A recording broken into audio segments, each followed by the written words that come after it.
I first met him in the early 80s in a Chinatown of urban Java. He didn't want his real name or address revealed, so we called him DJ for Dynamo Jack. He was only a healer, he said, but he did direct a powerful energy generated from his own body into his patients. Sometimes he used the needles, sometimes just his hands. He called the energy Qi, and it was so strong that he usually needed a grounder to hold his patients' feet.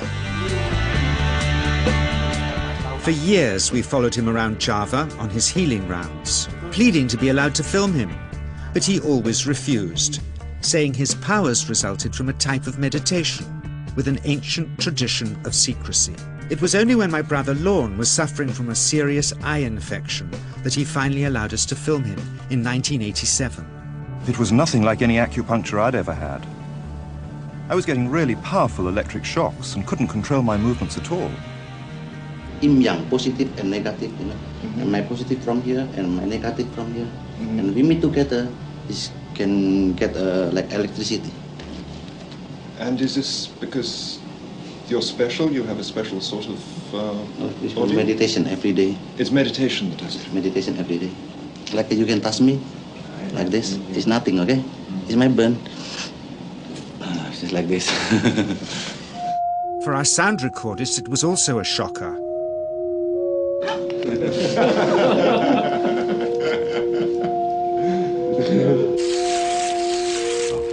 He then took our newspaper outside and showed us how Qi can also be used to set things on fire.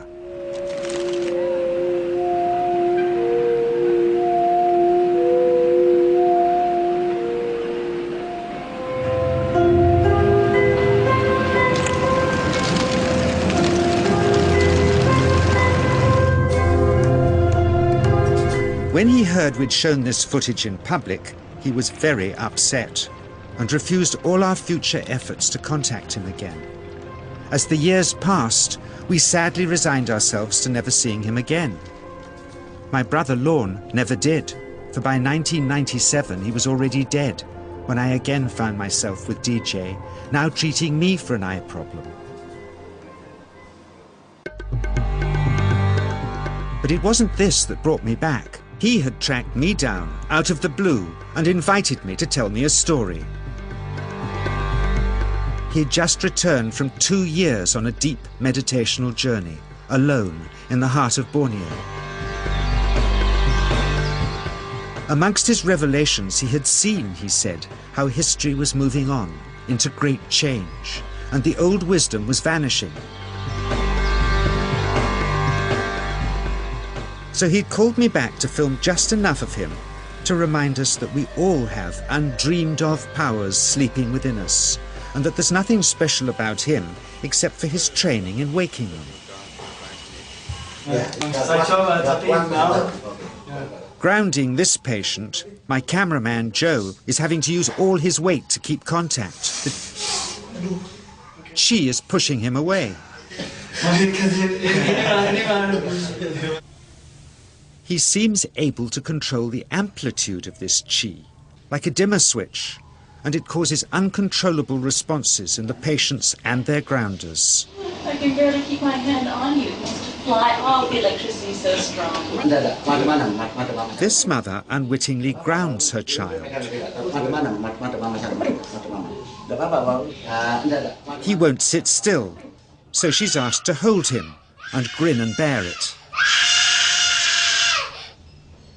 Sometimes signs of this passing energy can be seen in the transmitter too. This Qi stuff is only the surface, he says, of the real adventure beneath, in the meditational technique.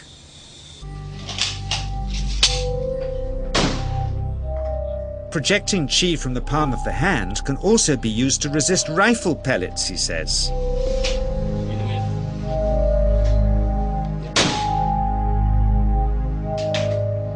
First, you learn to distinguish between yin and yang Qi in your body.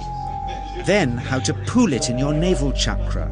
Then how to project it, he says. And it's the proportionate mixture between yin and yang which accounts for different effects, like pulling or pushing objects or igniting them. Then he gets really strange. He says that mastering yin qi is the key to the spirit world. There's a long tradition of Indonesian krisis being possessed by spirits. So people bring him their krisis to see if they're duds. Here, he says, he doesn't manipulate matter by projecting mixtures of yin and yang qi. He merely creates a field of yin energy in which, he says, if there's a spirit, it can manifest itself.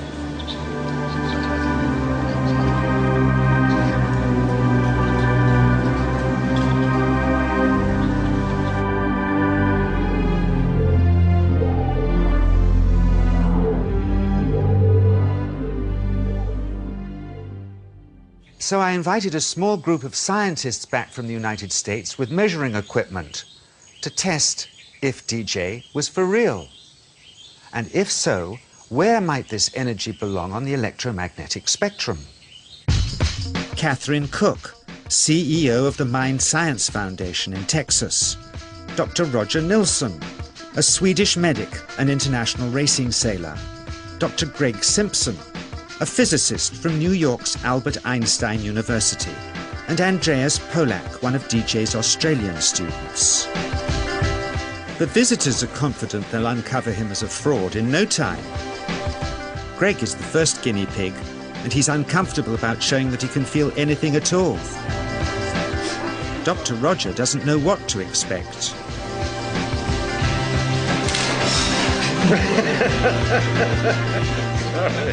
Out comes the metal detector, like the things they use in airports, to see if he has any concealed metal in his body. Then the voltmeter, to try and measure the qi. But how to get it to work? Where's the ground? What settings? DJ suggests that as his negative is his perineum, and his positive is his navel chakra, perhaps that's where the electrode should be attached. He doesn't stand on his dignity. He's eager to help, but still no readings. They're getting shocks off his arm, and now they're on the right settings, but the needle still isn't moving. DJ says it isn't electricity, it's qi. It's 1, 2, up. I feel it in my whole body. I feel it at 3, 0.3. I feel it in my legs. Shit. But suspecting there's some tricky setup on his premises they can't find, they insist we all go to a randomly chosen hotel room several miles away to see if he can light a light bulb with his fingers. It doesn't ground on the wall. So Greg holds and grounds one wire, while DJ pumps qi through the other. The bulbs are LEDs, light-emitting diodes, which ignite in different colors according to the intensity of current. Yes. On, off, on. Brilliant. Oh, you're blinking. Things were going well. DJ was enjoying it too, until he invited us all out to lunch at his local, where he tried to push a chopstick through the table. He couldn't get it through the formica surface, so he came up through an inch of wood from underneath.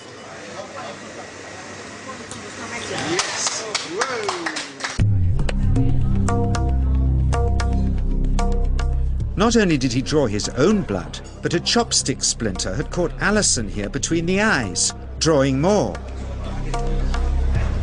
The incident was laughed off apologetically, but next morning he was a different man, drawn and upset.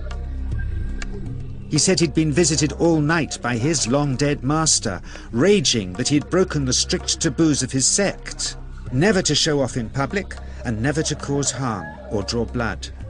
He felt deeply chastised. All further testing and filming must end. Never again would he submit to public scrutiny, nor accept any new students. He would sink from sight and continue his healing in obscurity, as he had done since before we met him in the early 80s and had always told us was right.